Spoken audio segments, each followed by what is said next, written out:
안녕하세요, 뉴스반장입니다. 12일 어제 MBC 뉴스가 알고보니라는 뉴스 속 탐사 검증 코너를 통해 최근 정부가 나라가 갖고 있는 땅과 건물을 민간에 적극적으로 팔겠다고 발표한 사실에 대해 팩트 체크했습니다.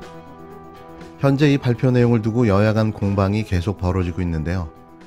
특히 이재명 민주당 의원은 국유재산 매각은 특권층 배불리기라며 국유재산법 개정 등 국회 차원의 대응을 예고하기도 했습니다.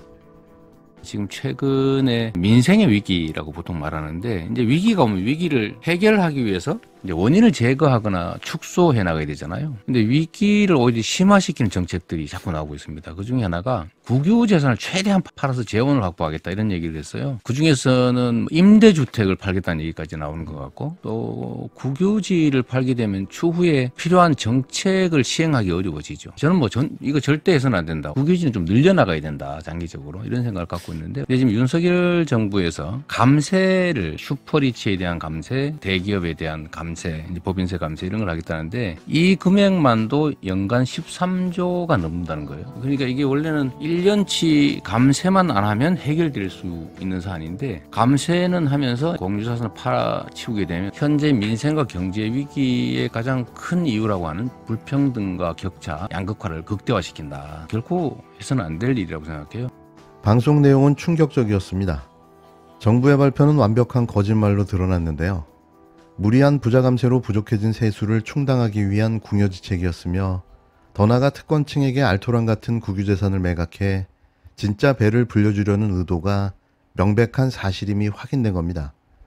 국가가 보유한 국유재산 중 생산적으로 활용되지 않고 있는 유휴, 저활용 재산을 향후 5년간 총 16조 원 플러스 알파 규모로 매각하고, 즉시 매각이 곤란하거나 민간의 수요가 적은 재산은 국가가 나서서 다양한 방식으로 개발하여 민간 매각 대부하는 등 적극적인 활용 방안을 강구하겠습니다. 지난 8일 추경호 기획재정부 장관은 국유재산 중 생산적으로 활용되지 않고 있는 유유 저활용 재산을 향후 5년간 총 16조 플러스 알파 규모로 매각하겠다고 밝혔는데요. 놀고 있거나 활용도가 떨어지는 부동산을 민간에 팔아서 민간 경제를 활성화하고 국가재정에 보태겠다는 거였습니다.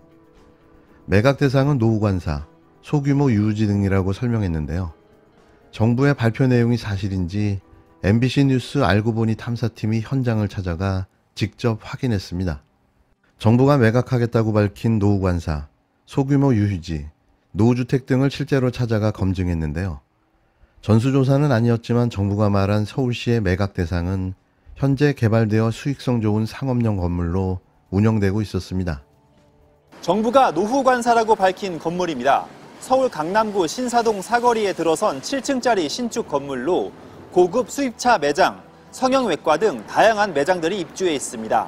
어디에도 관사로 쓰인 흔적은 없습니다. 알고 보니 과거엔 국세청 관사로 쓰인 적이 있었는데, 기재부가 한국자산관리공사 캠코에 위탁 개발을 맡겨 2018년 상업용 건물로 다시 지었습니다. 소규모 유휴지라 판다는 강남 땅도 찾아가 봤습니다. 유휴지는 보이지 않고 그 자리엔 지은 지 9년 된 6층과 4층짜리 건물 2채가 나란히 서 있습니다. 역시 과거 기재부가 위탁 개발한 건물로 미용실과 법률사무소를 비롯한 다양한 매장들이 들어와 있습니다. 노후주택이라는 곳은 어떨까? 세 채 모두 2008년에 지어졌는데 역시 주변 상권이 발달했고 대부분 1층에 상점들이 입점해 있습니다. 결국 팔려고 하는 국유재산이 유유지, 관사, 노후주택이라는 기재부의 발표는 사실이 아니었습니다. 현장에 가보기만 하면 이른바 노는 땅이 아니라는 게 바로 드러나는데요.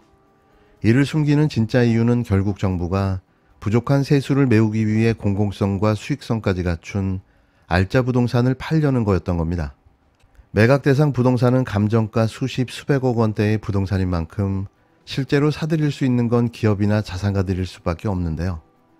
게다가 지금은 부동산 하락기에 접어든 만큼 팔아도 제값을 받기 어려운데, 이때 특권층이라고 불리는 업자들에게 헐값에 매각돼 그들의 배만 불려주는 것이 아니냐는 의혹이 당연히 제기될 수밖에 없습니다. 모두가 우려했던 게 결국 사실이었던 거죠. 윤석열 정부의 꼼수가 이곳저곳에서 대놓고 진행되고 있는데요. 분명 누군가의 배를 불려주고자 하는 이런 행태는 앞으로도 계속될 듯 보여집니다. 얼마든지 넓힐 수 있는데 국회 취지를 감안해서 2개 위주로 가고 그 외에 진짜로 필요한 부분만 최소한으로 붙이겠다. 검찰 정상화 입법을 주도한 더불어민주당이 국회 입법 기능을 무력화한 것이라며 한동훈 법무부 장관과의 전면전을 선포했습니다. 전면전. 이런 한 장관의 탄핵이 그 목적이 되어야 할 텐데요. 민주당도 더 이상 입으로만 떠들어대는 무기력한 정치는 그만둬야 할 것입니다. 이제는 행동으로, 실행으로 진짜 야당의 모습을 보여줘야 할 텐데요. 180석 말뿐인 정치, 이젠 지겹습니다. 한 장관은 정부는 정확히 국회에서 만든 법률이 정해진 대로 시행하겠다며 법대로 추진 입장을 거듭 밝혔는데요. 이쯤 되면 이건 도발이죠. 한 장관은 12일 추가로 배포한 자료에서 시행령은 국회에서 만든 법률 위임 범위에서 한치도 벗어나지 않았다며 시행령 정치나 국회 무시 같은 감정적 정치 구호 말고 시행령의 어느 부분이 그 법률의 위임에서 벗어난 것인지 구체적으로 지적해주면 좋겠다고 맞섰습니다.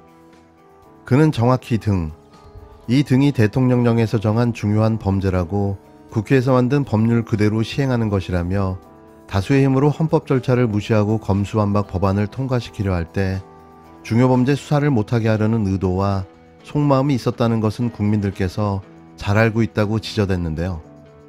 여야 합의로 개정된 검찰청법 제4조 검사의 직무에는 이런 조항이 있습니다.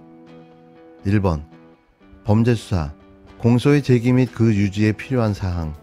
다만 검사가 수사를 개시할 수 있는 범죄의 범위는 다음과 같다.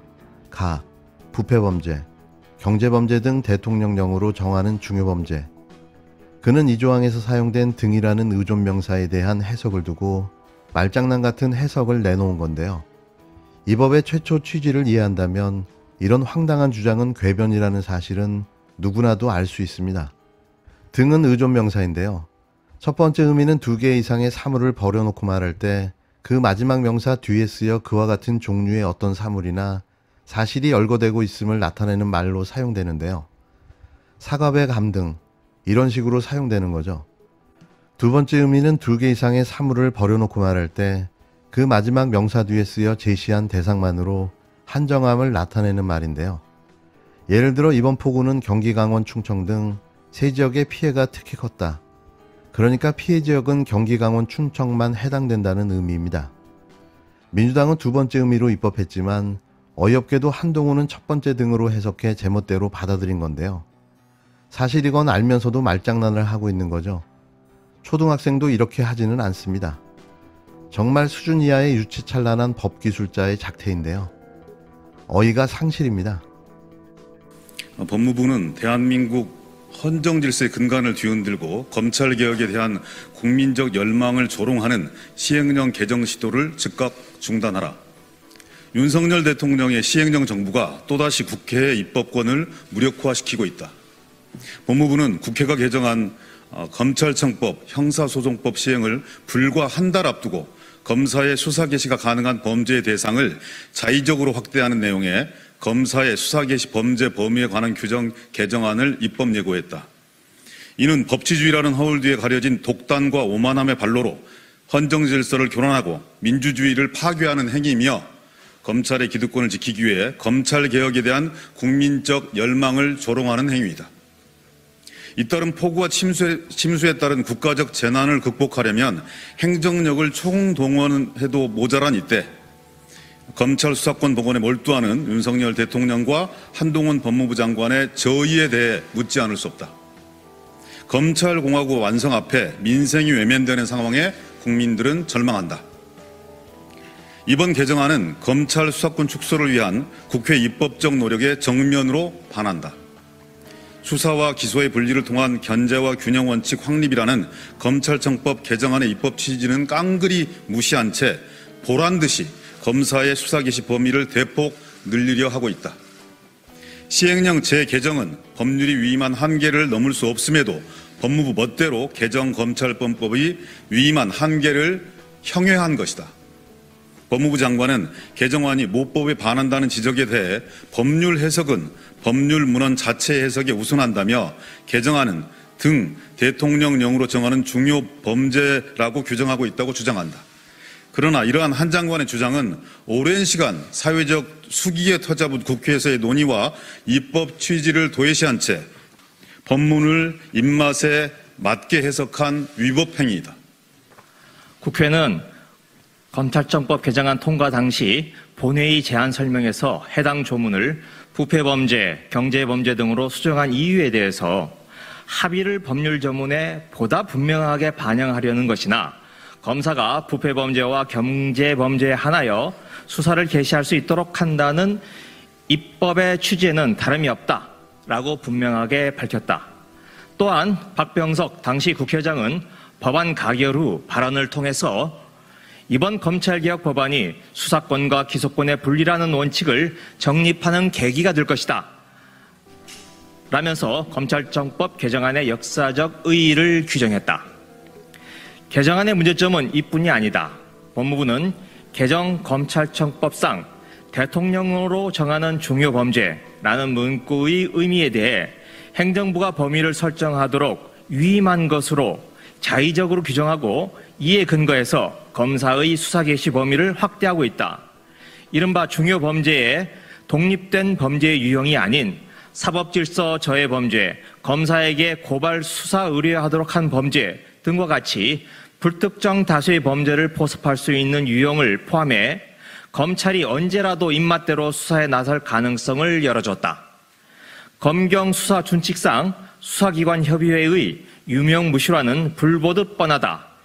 이미 검찰은 개정안을 논의하기 위한 경찰의 수사기관 협의회 개최 요청을 묵살했다. 한편 법무부가 검사의 직접 수사 대상으로 새로 분리한 직권남용죄와 허위공문서 작성죄는 검찰이 문재인 정부 인사를 대상으로 수사 중인 탈북어민 강제북송, 서해피살 공무원 월북 의혹 등 사건을 염두에 둔 포석이다.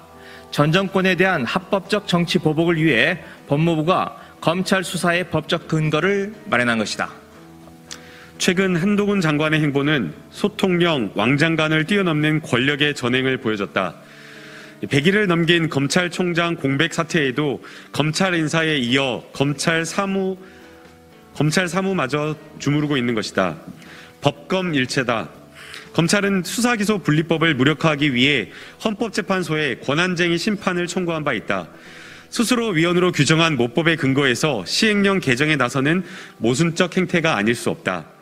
대한민국 사법체계를 뒤흔드는 장본인은 다름 아닌 한동훈 법무부 장관 자신이다. 아울러 검사의 수사 개시 범죄가 모법인 검찰청법이 아닌 시행령에 근거하게 되면 검사의 범죄 수사 개시를 둘러싼 위헌 위법의 소지를 배태하게 된다. 검사의 수사행위 자체에 대한 적법성 논란이 불거지고 이를 사법부가 판단할 때에 따라서 법적 안정성은 흔들리고 사회적 갈등은 피할 수 없을 것이다. 이번 개정안 입법 예고로 인해 검찰개혁을 위한 지난 수십 년간의 사회적, 입법적 노력이 물거품이 될 위기에 처했다. 검찰개혁을 포함한 권력구조 개혁은 아직 끝나지 않았다. 한동훈 장관은 검찰의 수사권 복원이 국가의 범죄 대응 역량을 회복하고 국민의 불편을 해소한다는 아집과 편견을 버려야 한다. 검찰개혁을 무력화하는 독단적 시행령 개정 추진을 즉각 중단해야 한다. 그렇지 않을 경우 가능한 모든 방법을 동원해 이를 저지할 것을 강력히 경고한다. 국회 법제사법위원회 더불어민주당 소속 위원 일동은 윤석열 정부의 오만과 독선에 맞서 검찰개혁이라는 시대적 소명을 완수하기 위해 최선을 다할 것이다.